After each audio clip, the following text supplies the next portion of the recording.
जाका गुर भी अंधला, चेला खरा निरंध।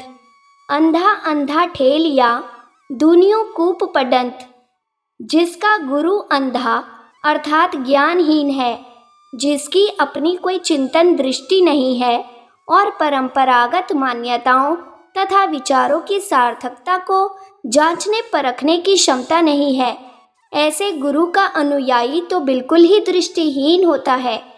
उसमें अच्छे बुरे, हित अहित को समझने की शक्ति नहीं होती, जबकि हित अहित की पहचान पशु पक्षी भी कर लेते हैं। इस तरह अंधे गुरु के द्वारा ठेला जाता हुआ शिष्य आगे नहीं बढ़ पाता। वे दोनों एक दूसरे को ठेलते हुए कुएं में गिर जाते हैं, अर्थात अज्ञान के गर्त में गिरकर नष्ट हो जाते हैं। दोहे का भाव है कि गुरु के चयन में विशेष सावधानी की आवश्यकता होती है।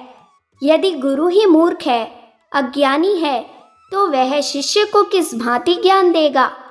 जिसका गुरु ही लोगों के अनुकरण में लगा है, जिसको यह समझ नहीं है कि वह जांच परख करे कि क्या सत्य है, वह शिष्य को क्या ज्ञान देगा।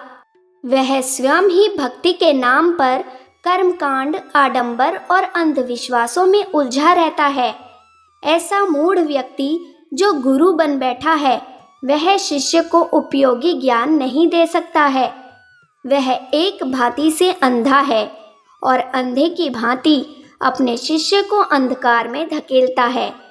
कुएं से आशय अज्ञान से है, माया जनित भ्रम से है।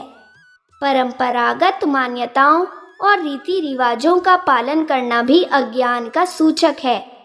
ऐसे दोनों गुरु और शिष्य भव सागर में डूब जाते हैं। गुरु का ज्ञानी होना अत्यंत ही आवश्यक है, अन्यथा वह शिष्य को उचित मार्गदर्शन करवाने में असमर्थ रहता है और दोनों ही दुर्दशा का पात्र बनते हैं।